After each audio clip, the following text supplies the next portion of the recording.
अगर Indian film industry की बात की जाए तो बॉलीवुड के बाद अगर कोई सबसे उभरती फिल्म इंडस्ट्री है तो वो है पंजाबी मूवी इंडस्ट्री।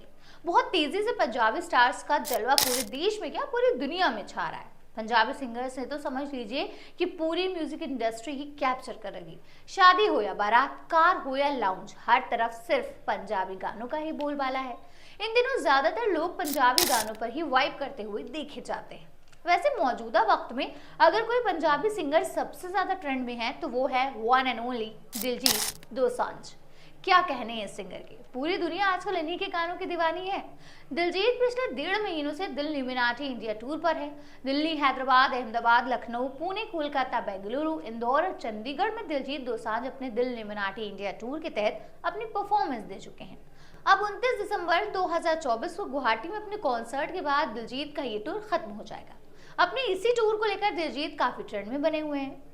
पैसा तो खुलकर उन पर लुटाया ही जा रहा है, इसके साथ ही वो शोहरत कमा रहे हैं, उसका भी कोई अलग हिसाब नहीं है। ये समझ लीजिए कि पूरे इंडिया में पंजाबी सिंगर्स तो बहुत हुए हैं, लेकिन जो जलवा दिलजीत ने काटा है और जो फैन फॉलोइंग दिलजीत ने बनाई है उसका मुकाबला कोई और नहीं कर सकता। बस यही वजह है कि उनकी दिन दुगनी रात चौगुनी शोहरत कुछ लोगों से पचाई नहीं जा रही। जी हाँ, जैसा कि अभी कुछ दिन पहले लेजेंडरी पंजाबी सिंगर दिलेर मेहंदी ने पगड़ी को लेकर दिलजीत दोसांझ पर एक कंट्रोवर्शियल बयान दिया था। पगड़ी तो महज एक बहाना था, बस निशाना दिलजीत पर लगाना था, क्योंकि शायद दिलेर मेहंदी के हिसाब से जो शोहरत दिलजीत कमा रहे हैं उस शोहरत के असली हकदार उनके भाई मीका सिंह थे। तो चलिए, दिलेर मेहंदी साहब की ये जलन हम समझ सकते हैं, लेकिन अब जिस पंजाबी सिंगर ने दिलजीत दोसांझ पर तंज कसा है वो लोगों के लिए अनएक्सपेक्टेड था। दरअसल हम बात कर रहे हैं पंजाब के ही मशहूर सिंगर गुरु रंधावा की। गुरु रंधावा ने एक वक्त अपने गानों से पूरी दुनिया में धूम मचा रखी थी। इसके अलावा बॉलीवुड में भी गुरु रंधावा का सिक्का चलता था, लेकिन जब से दिलजीत दोसांझ ने बॉलीवुड में कदम रखा, गुरु रंधावा को कोई अब पूछता ही नहीं। हालांकि ऐसा नहीं है कि दिलजीत दोसांझ और गुरु रंधावा ने साथ में कभी काम नहीं किया। कई गानों में दिलजीत और गुरु ने साथ में काम किया और गाने हिट भी रहे, लेकिन दिलजीत अब गुरु से बहुत आगे निकल चुके हैं और शायद यही वजह है कि गुरु रंधावा को भी दिलजीत की ये तरक्की रास नहीं आ रही। ऐसा हम क्यों कह रहे हैं, इसकी एक बड़ी वजह है, चलिए आपको बताते हैं। हाय, मेरा नाम आमिना है और आप देख रहे हैं आपकी खबर। आप जरा गुरु रंधावा के सोशल मीडिया के एक्स प्लेटफॉर्म का ये पोस्ट देखिए। इसमें उन्होंने लिखा हुआ है पंजाब और इसके आगे लगाया हुआ है तिरंगा का एक इमोजी। इसका क्या मतलब निकलता है? भाई, लोग तो ये कह रहे हैं कि यहाँ स्पेलिंग का मामला है। अब आप सोचेंगे स्पेलिंग का मामला कैसे, तो आपको दिलजीत दोसांझ का ये पोस्ट देखना चाहिए। दिलजीत ने इस पोस्ट में पंजाब लिखा हुआ है, लेकिन इसमें जो पंजाब की स्पेलिंग है वो ये है PANGAB। लोगों का कहना है कि गुरु रंधावा ने दिलजीत की इसी पोस्ट को देखने के बाद खुद एक पोस्ट किया है जिसमें उन्होंने पंजाब लिखा हुआ है, जिसकी स्पेलिंग है PUNJAB।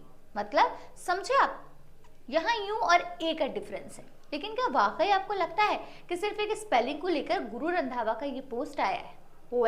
जहां तक मेरा सोचना है, यहाँ बात स्पेलिंग की बिल्कुल नहीं है, बल्कि बात कुछ और है और वो बात बहुत गहरी है। चलिए समझते हैं। आप जब दिलजीत के पोस्ट को गौर से देखेंगे तो आप पाएंगे कि उन्होंने जब कोलकाता, बेंगलुरु या इंदौर के टूर के बारे में पोस्ट किया है तो उन्होंने यहाँ तिरंगा झंडा भी बनाया हुआ है, लेकिन जब उन्होंने पंजाब के टूर को मेंशन किया है तो वहाँ तिरंगा नहीं बल्कि कोई और इमोजी है। और गुरु रंधावा ने अपने पोस्ट में पंजाब के आगे तिरंगा बनाया हुआ है।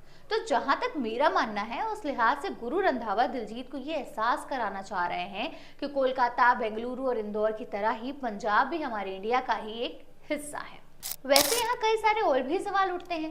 पहला सवाल ये है कि क्या गुरु रंधावा दिलजीत को खालिस्तान जमात से जोड़ने की कोशिश कर रहे हैं? क्या वो दिलजीत दोसांझ की इमेज खालिस्तान सपोर्टर की बनाकर पेश करना चाहते हैं? क्या ऐसा करके वो देश के लोगों में दिलजीत के प्रति गुस्सा भरना चाहते हैं? ये तमाम सवाल बड़े हैं और इनका मतलब भी बहुत गहरा है। वैसे हम अपनी तरफ से साफ कर दें कि हमारा इरादा दोनों में से किसी भी सिंगर को डाउनग्रेड करने या का हरगिज भी नहीं है। हम तो सिर्फ उन बातों को आपके सामने पेश कर रहे हैं जो एक पब्लिक प्लेटफॉर्म के जरिए समझ में आ रही है। बहरहाल, आप कमेंट करके बता दीजिएगा कि क्या आप भी यही सोचते हैं कि गुरु रंधावा ने बड़े ही स्मार्ट तरीके से दिलजीत दोसांझ की शोहरत पर ब्रेक लगाने की कोशिश की, या आप गुरु रंधावा की पोस्ट को एक कैजुअल सा ही पोस्ट समझते हैं? आपकी राय कुछ भी हो, प्लीज कमेंट करके जरूर बताइएगा। मिलते हैं एक और ऐसी वीडियो के साथ, बने रहिए और देखते रहिए आपकी खबर।